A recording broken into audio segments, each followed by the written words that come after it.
Hi, this is Barry Phillips with 10-Minute Torah, Vayigash, the final day. Today, let's go into the conclusion of this portion where we find that it says at the end of chapter number 45, and Israel said, "Enough, my son Joseph is still alive. Let me go and see him before I die." Then it says, at the beginning of chapter 46, and Israel set out with all that he had and came to Beersheba and slaughtered slaughterings to the Elohim of his father Yitzhak. And Elohim spoke to Israel in the visions of the night and said, "Yaakov, Yaakov." And he said, "Hineni, here I am." Did you catch that? There is a dual status. I started to say dual personality. It's not so much that. It's a dual status that is found resident within the single man Yaakov here. In a spiritual identity, he is Israel. That is his title, that is his calling, that is his purpose. The man, the physical man, is Yaakov with his imperfections, his idiosyncrasies, his issues, his things, his stuff. So are we. We are dually statused. That is, that we have a physical reality that we well know, we see in the mirror every day, and we do our best to clean it up, paint it up, and dress it up. There's also the spiritual reality of who we are that we are still trying to figure out, gain title to, and gain understanding of. In all reality, you and I should realize that we are more spirit than we are flesh. As real as this stuff is, as dominant as it is not the predominant part of us in the eyes of our Creator. We are created a spirit. This body that we have only works as long as the animation of the breath of Yah resides within us. Yah's breath is our spiritual identity. It creates within us our soul, our spirit, our neshama, our ability to function with Him. That's who we really are. For Yaakov, the name of that reality, that greater reality, was Israel. And so it was Israel that says, "Joseph's alive. The house of Joseph lives. They're not dead. I want to go see them."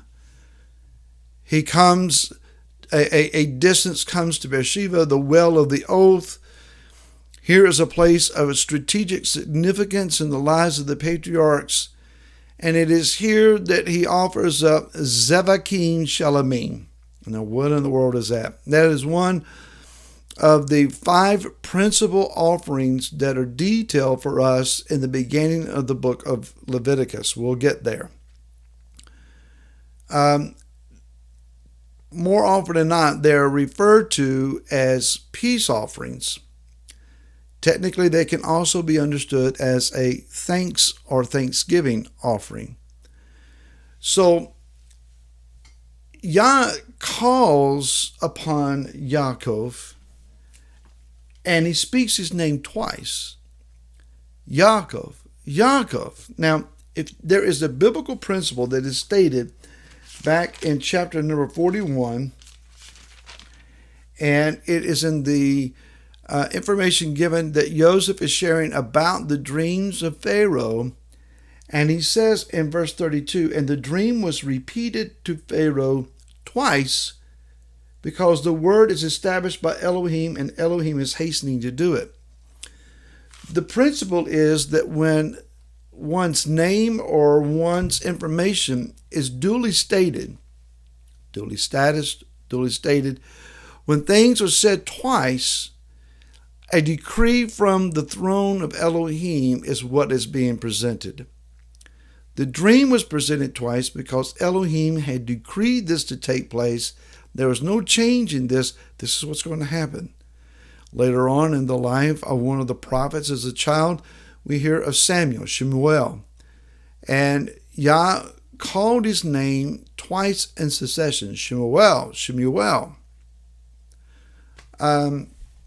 There was an occasion that he called to Avraham, Avraham, Avraham.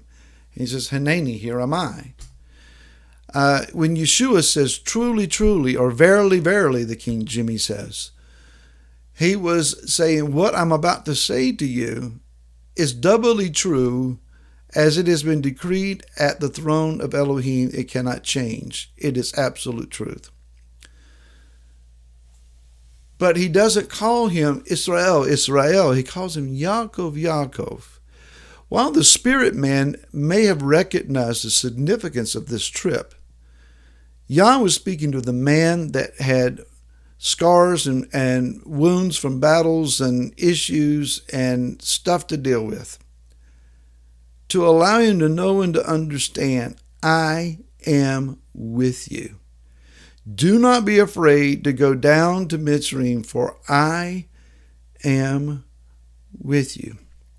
So he comes to this place of Beersheba to offer up these Zevakim. And in the Stone Edition Chumash, it references 3 different occasions where this type of offering is offered.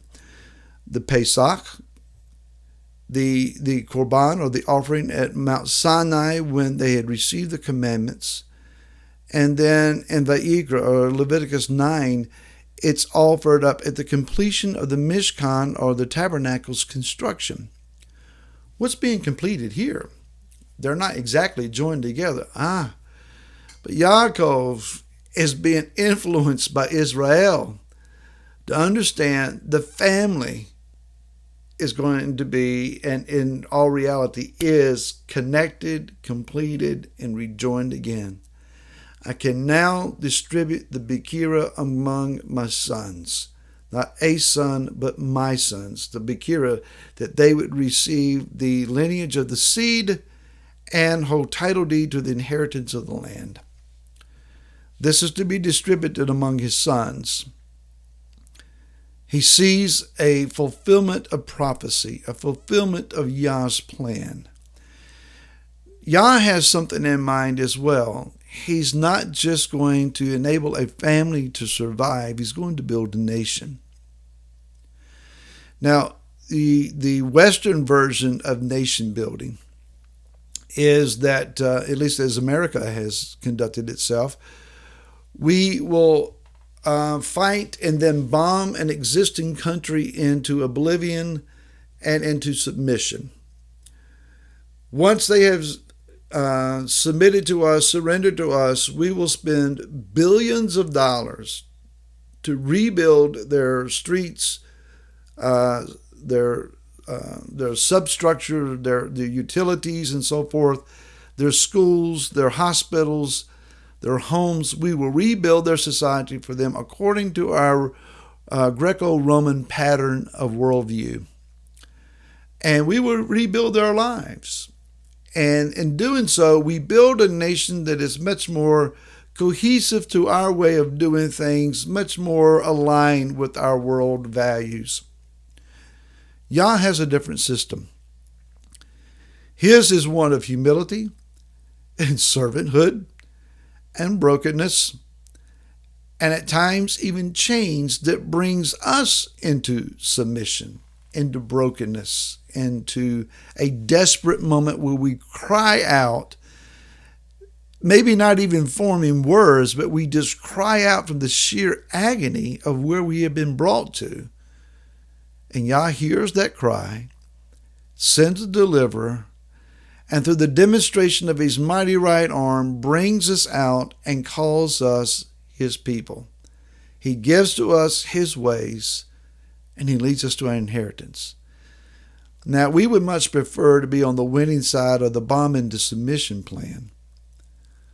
But Yah's plan is that which brings the kingdom. Because it's not Greco-Roman values and world perspective that we're looking for. We're looking for a kingdom that cannot be shaken, ruled and reigned over by a leader who never dies and always wins, Yeshua HaMashiach. Shabbat Shalom. Until next week, We'll see you then.